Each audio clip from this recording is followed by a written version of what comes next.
Hello everyone. So after getting a unexpected and weird amount of response on my previous video, I don't really know why.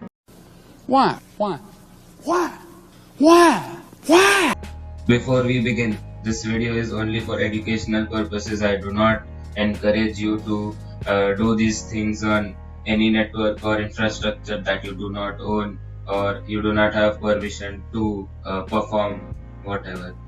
Use it wisely. You can get into trouble if you are caught doing some malicious activity using all this. Anyways, everyone is being punished these days for a lot of things in the country. I am making this video for two types of people, but for context, my previous video was titled ESP32 Wi-Fi hacking or something like that, where I actually did not do anything but displayed what could have been done if we wanted to. So yes, coming back, this video is for two types of people. First is the ones who just care about the application and want to have fun, and the second one is for nerds who also want to understand the underlying working of it and why and what we are doing, how it works, etc. It does not really matter which one you are, but I'll first proceed with showing you the application and then we'll discuss the working. It's not exactly that I know everything about how it works, but I try my best to deliver what I personally understand into the video. Okay, for application I'll be using ESP32. You could also use ESP8266 or any equivalent node MCU which has a Wi-Fi module. Actually, you could also do these things using Kali Linux tools. We'll cover that in some other video. Anyways, this is the GitHub repository for Resinix Wi-Fi penetration tool that we will also use. Actually, I have also tried making one myself, but I'll talk about that in the second half of the video. If you are using ESP8266, you could check out any other repository. Basically, most of these do the same thing, it's just the difference in the hardware. Alright, so now coming back to our ESP32 repository, what you have to do is first you have to clone or download the zip of this entire repository to whichever folder structure you like, and then you have to start command prompt. So I've done it here. Okay, and then what you have to do is run this command, this one. What it does is it will flash or upload the entire code and other things that need to be executed to run this project. To run it on Windows, make sure that you delete these things between P and V and replace it with your port. You can check your port in device manager. Ports. So as you can see, mine is COM4. Basically, this port represents where your device is connected. I have it here.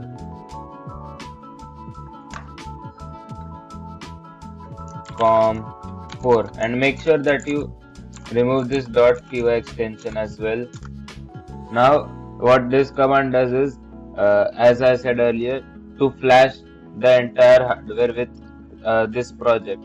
It also overrides the basic bootloader and other functionalities. You can read about it in the repository or on internet if you are interested. Yes, so it has successfully uploaded the code. Now what we have to do is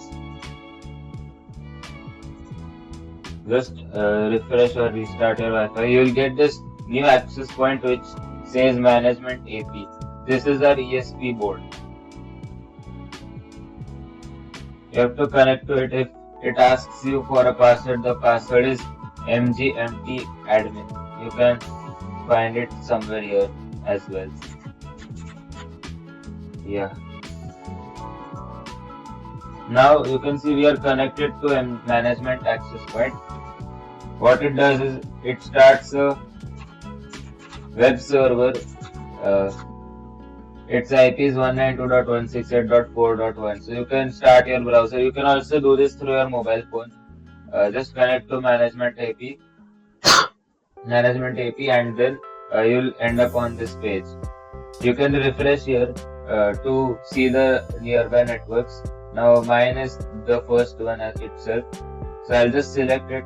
Then over here, you can select what type of attack you want to perform. So this was actually the page that I had shown in my previous video.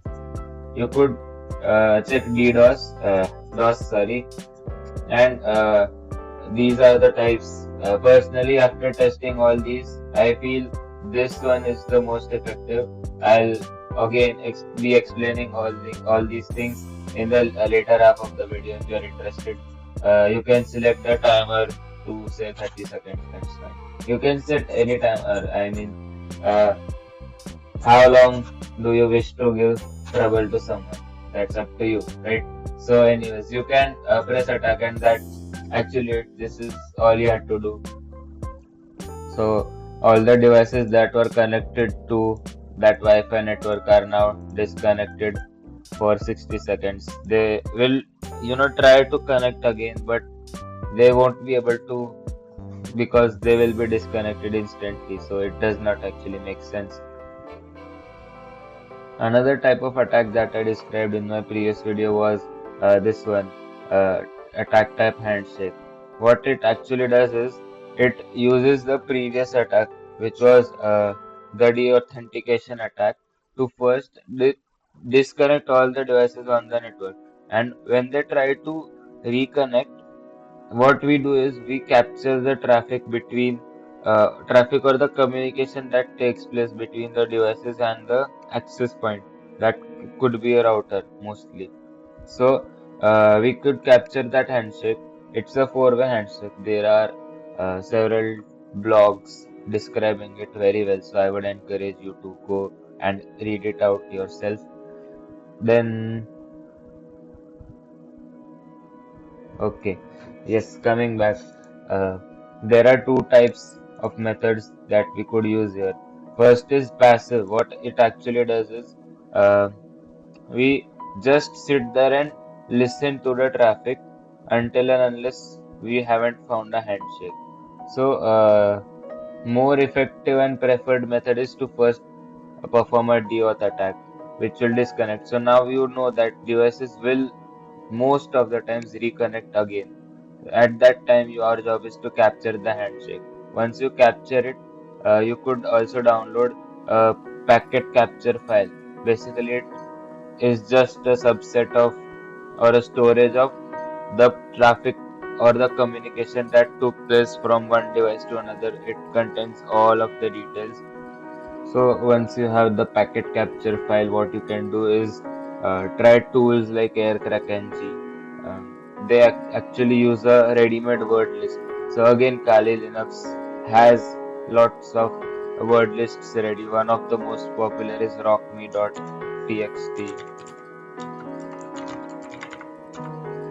It contains a list of millions of words that could be used as a password. And okay, sorry, first of all, it's not RockMe, it's RockU. Yes, so you could use word lists like these to guess the password in a brute force method, although it does not really work every time.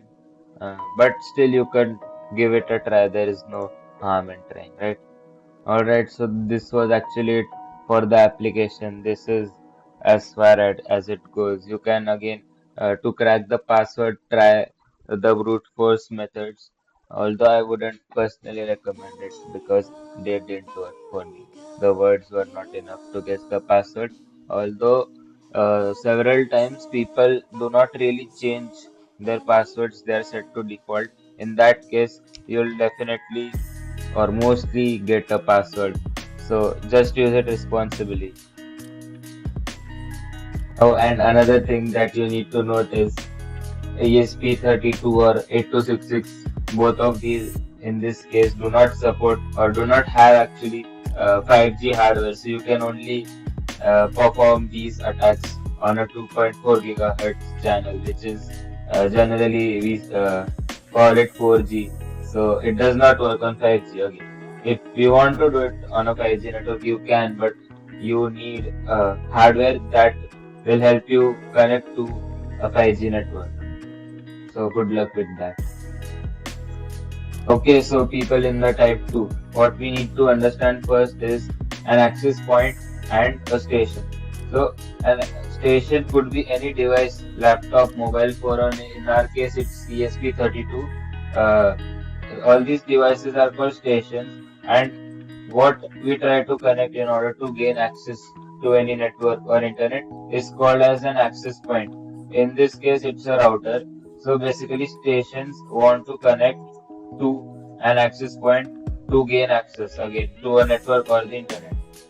But first of all, how do all of these stations know that there is an access point here? That is because, as you can look here, it automatically searches and updates itself in some seconds that these are the networks in my region. Now, why does this happen? It is because in every, I guess, 102 or 122 milliseconds, these access points send out something called a management frame. What is a management frame? It is basically a collection of different types of frames, the authentication frame, beacon frames, etc., that it broadcasts around its region for better convenience or ease of use. So, how does it announce its presence to the nearby devices or stations, right? It is broadcasting something called as a beacon frame. These beacon frames are like the access point is screaming out that, hello everyone, I am this person, I am in this amount of range, our signal strength is whatever the strength is based on the distance between the access point and the station, and these are the security protocols that I follow, and I am available for connection. The thing that you need to note about this is these management frames. In this case, we talked about beacon frame. These are not encrypted. That is the vulnerability of 802.11. That is Wi-Fi.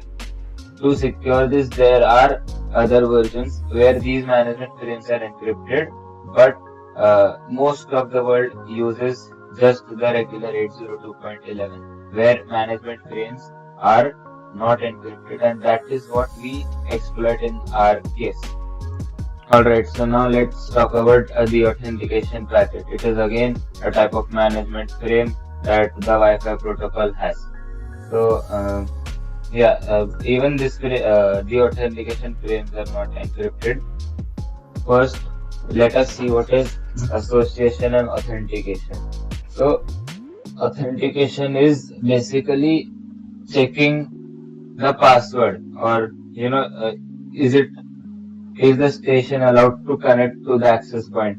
So whenever we connect to a network, we need to enter a password. Right? That's basically what authentication is about. Association means to establish a channel or a medium for communication between the access point and the station. So what the authentication packet does is it can be sent by an access point as well, or a station can also send the packet.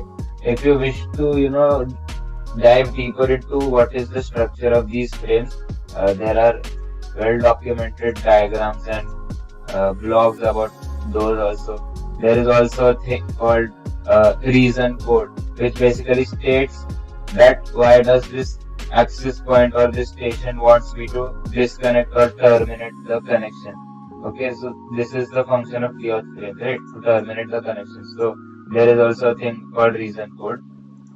To summarize again, a deauth frame is a special type of Wi-Fi management frames that includes things like frame control, duration, and a MAC address. This is something that you need to remember. You'll understand why in a few minutes. Because when you send something over Wi-Fi, you need to know who is sending that, right? Because if you are listening to someone as a person, you need to know who is saying something to you, right? Otherwise, if it's a person that you do not need to listen to, you'll just ignore them. and if it's an important person, you'll listen to them, hopefully. So again, yes, it contains MAC address of sender and receiver along with reset code, as I mentioned earlier, such as class 3 frame. Class 3 is a reason code which is reserved for non-associated station. Again, if you wish to dive deeper, you can refer to some really nice blogs. Okay, because this frame is in plain text, our device can craft one and broadcast it onto the network. So, wait. Yes. So, what actually happened in the DAuth attack is, first of all, we have the MAC address of the access point since it is broadcasting it openly.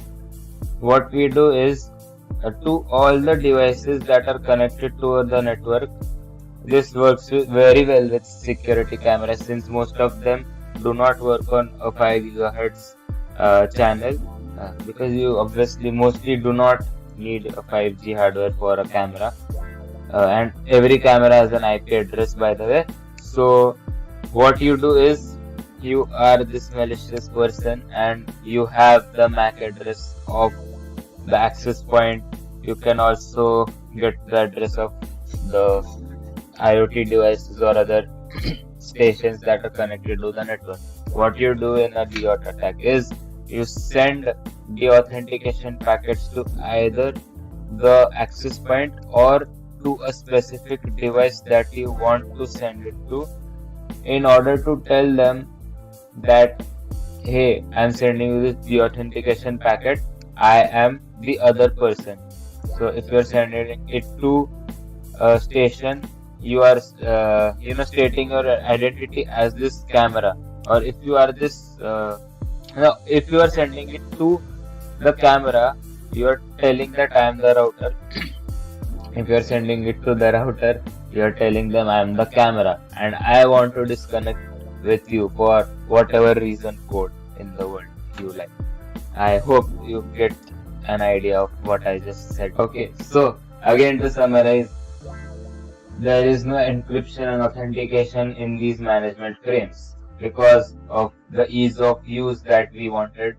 So when our device floods the network with the authentication frames, basically if you send it once, the device is disconnected. But again, another ease of use thing or trait of any Wi-Fi protocol is that the devices tend to reconnect automatically, right? Now again, remember this point because I'll come back to an advanced attack that uses this vulnerability as well. So anyways, we disconnect the device once if we send the deauthentication frame once. But if we flood the network with deauth frames, your device will never be able to connect with the network, right? Because even if it does, it automatically gets disconnected in milliseconds. So you are basically depriving all the devices on that specific network from accessing the network or the internet. So any target that receives them will believe it's been told to disconnect, even if it tries to reconnect. Because you are flooding it again, you cannot really connect it, it will keep on dropping. To ensure that the attack is effective, we have sent multiple deauthentication frames. So when you set a timer here, it actually spams or it actually just spams the packets to whatever network you have selected, and again, no devices can connect to them. I actually also tried making this myself, but for some reason I was stuck and could not make any progress. What I could achieve is creating a page like this, and I could scan the networks in my region. I could select them, but there was something wrong in when I was trying to send the deauthentication frames. It sent those, but it didn't work for some reason. I still hadn't figured out why. Now, to take it a step further, how can we use a deauthentication attack for even advanced attack? So again, as I have been saying this entire video, refer to blogs. They are really good. To connect to any Wi-Fi network, there is a procedure for a four-way handshake. I guess HTTP or HTTPS, we have three-way handshakes. Here we have four-way handshakes. You can check out blogs if you are interested in learning about those. Again, yes. So, four-way handshake is something that could be valuable if you are using it effectively. Where does the authentication attack come into places? And now, if you try to recollect the vulnerability that I stated previously, if you disconnect a device from a network, it tends to reconnect to the same network again, and mostly it does not require verification of password since it auto connects, right? So, what if I first send the authentication packet, disconnect the device, and when it reconnects, I capture its four-way handshake. It also contains, the password and other important details about the connection and the network. So, why deauthentication? Firstly, you could do it without deauthentication as well. If you are just listening to the traffic between the access point and the station, you can, if you are lucky enough and the device reconnects, you could capture a four-way handshake. But if you do not want to wait that long, you can just deauthenticate the device, and now you know that it is going to reconnect, right? So at that time you observe, capture the traffic, and then use AirCrackNG to brute force. You can use several word lists. You have rockme or rockyou.txt as well. You can use that to brute force. It does not really take that long. I think the video has become too long. We'll keep the cracking part for some other day. But yeah, that's, I think, it. A better way, is to actually listen to the traffic. This is just a side note. Since if you send the deauthentication packet, your presence is announced, right, for everyone around the network. If you are just sitting there and listening passively to the traffic, and you are lucky enough to capture a four-way handshake, that will be way more stealthy. I think that should be it for now.